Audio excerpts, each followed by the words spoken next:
L'info du Grand Lille en continu. Adrien Lanois. Lundi 23 janvier, bonjour à toutes et à tous, bienvenue sur Grand Lille TV, il est tout pile 7h30, bon réveil, merci d'être en notre compagnie. Et d'abord vos prévisions météo, vous le savez, avec le retour d'un temps plus nuageux, tout de même la grisaille aujourd'hui, mais le froid persiste aussi, moins 3 degrés relevés cette nuit à Lille, et le thermomètre est déjà repassé au-dessus de 0 tout de même ce matin, 3 degrés prévus pour cet après-midi et côté ciel, le temps restera donc très perturbé toute la journée, mais pas de pluie heureusement. Sur les routes, prudence, de comme toujours, avec l'infotrafic de ce lundi matin et du monde déjà sur la 25, la RN41, l'entrée du périphérique sud, et sur la 1 également et la 22 vers Lille.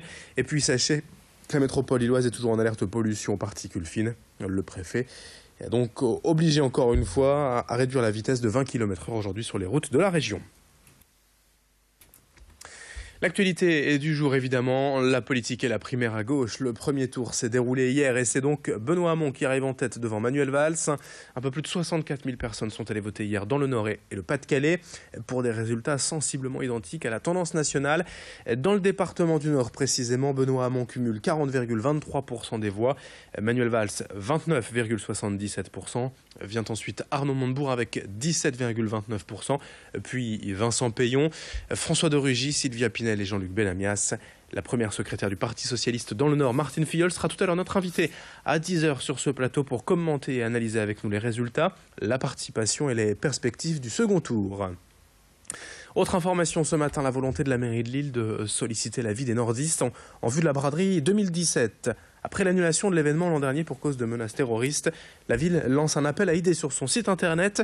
Plusieurs thèmes sont abordés et certaines questions sont posées directement aux internautes. Le choix d'un périmètre restreint ou l'ouverture totale de la ville au bras 2. Les préférences ou les critiques de chacun sont les bienvenues. Toutes sortes d'idées en fait pouvant faire évoluer la braderie dans le bon sens. 2500 personnes déjà ont répondu à l'appel sur internet. Les premières pistes retenues pourraient être dévoilées dès le mois de mars. Rendez-vous donc sur le site internet de la ville de Lille. Et les explications de Jacques Richir, adjoint au maire en charge de la braderie, au micro de nos journalistes. Et on s'est dit en même temps, c'est intéressant d'interroger les Lillois, mais aussi les habitants de la région, et de la métropole et de la région, parce que la braderie, c'est pas qu'une affaire de Lillois. C'est sur l'île, beaucoup de Lillois y participent, et bien sûr, on vient beaucoup plus loin, y compris de Belgique, y compris de Paris maintenant. Et on s'est dit, enfin, on va parallèlement aux travaux que nous menons, faire une grande consultation des habitants de la métropole et de la région sur un peu ce qu'est pour eux la braderie, qu'est-ce que ça représente, et surtout aussi quelle braderie ils seraient prêts à faire en 2017. C'est-à-dire qu'on leur demande d'une part par des questions à choix multiples, et puis d'autres par des questions ouvertes. On leur dit voilà, la braderie pour vous, qu'est-ce que c'est? Et on leur demande aussi pour vous, la braderie de 2017 qui vient, dans 6 mois maintenant, 7 mois, qu'est-ce que vous ferez, qu'est-ce que vous êtes prêts à faire? On enchaîne avec d'autres images pour évoquer quelques grandes annonces du recteur de l'Académie de Lille en vue de la prochaine rentrée de septembre 2017 dans la région. 300 emplois à créer dans les écoles primaires, alors même que l'on devrait compter 2000 élèves de moins. Plus de maîtres que de classes, voilà le dispositif annoncé dans les zones prioritaires. 190 emplois seront également créés dans les lycées et collèges. Autre mesure à la rentrée prochaine, la région des Hauts-de-France expérimentera les passerelles Bac Pro BTS afin d'orienter les élèves de bac professionnel souhaitant poursuivre leurs études, non pas en licence mais plutôt en BTS, car aujourd'hui 28% de ceux qui décident de continuer après le bac choisissent la fac, mais le taux de réussite y est proche de 0%. Explication au micro de Clotilde Leguévac. Parce que nous avons besoin d'élever le niveau de qualification dans la région, d'élever le niveau d'ambition des élèves et puis d'assurer leur réussite.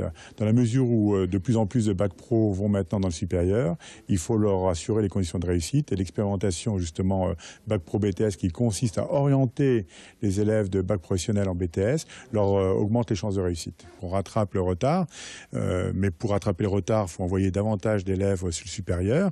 Mais envoyer les élèves sur le supérieur, c'est aussi leur assurer les conditions de la réussite. Donc là, c'est aussi important pour moi d'assurer les conditions de la réussite que d'envoyer des flux supplémentaires. L'actualité sociale est également avec la colère des syndicats du Crédit du Nord. Aucune mesure collective n'est prévue cette année, ni augmentation ni prime pour les plus bas salaires, alors que cela se fait tous les ans de manière implicite selon les syndicats, et que le groupe aurait réalisé près de 340 millions d'euros de bénéfices en 2016 selon eux. Alors il y aura tout de même des primes individuelles au cas par cas, mais d'après les syndicats, un tiers de ces primes seront données à seulement 5% des plus gros salaires de l'entreprise. Un partage des richesses remis en cause par les organisations syndicales. qu'Alexis Tessier a rencontré pour Grand Lille TV. La dernière phase de cette négociation aura lieu la semaine prochaine. Donc nous demandons toujours une mesure au moins catégorielle, c'est-à-dire pour les plus bas salaires, qui soit donc pour tous les salariés d'un certain niveau de salaire. Et donc dans ce cadre-là, nous essayons de faire pression sur la direction pour y parvenir.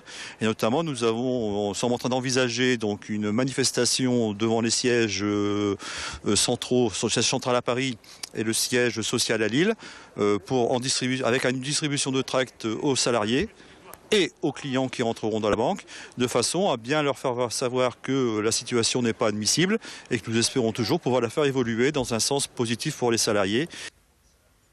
Dans cette édition également, tout autre chose. On part cette fois à la découverte d'un outil pour le moins original pour rester en forme.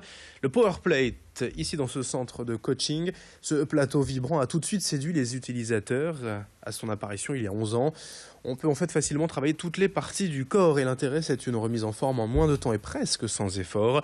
Reconnu dispositif médical, le PowerPlate est utilisé aussi bien dans les maisons de retraite qu'auprès des footballeurs professionnels, des sportifs de haut niveau pour récupérer après les matchs. Présentation au micro d'Alexis Tessier. L'idée, c'est de renforcer tous les muscles profonds, les cuisses, les fesses, sur une période très courte. Et on associe surtout avec des séances de boxe. Renforcement sur la PowerPlate pour la rapidité et cours de boxe en même temps. En fait, pour être très simple et résumé, c'est une salle de musculation sur 1 mètre carré, pris en charge par un coach sportif. L'idée, c'est d'accentuer et de rationaliser l'entraînement. Les résultats sport du week-end, d'ailleurs, en basket féminin, le SBVA s'est incliné à Montpellier, 2e du championnat, défaite 74-68.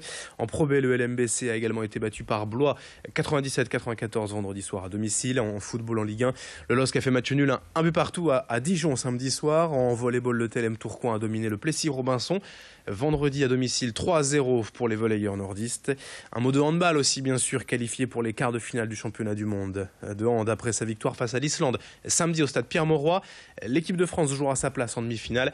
Demain soir, toujours au grand stade de Villeneuve-d'Ascq contre la Suède. Coup d'envoi à 19h. Enfin, la Lilloise Licia Boudersa, devenue championne d'Europe de boxe. C'était samedi au Palais Saint-Sauveur de Lille. La boxeuse du club des Bois Blancs a battu une autre Française, Erika Rousseau. Et à l'issue des 10 rounds, les juges à l'unanimité ont désigné la Lilloise Licia Boudersa gagnante et donc championne d'Europe. 7h37 en direct. Dans un instant, vos prévisions météo et l'infotrafic sur Grand Lille TV.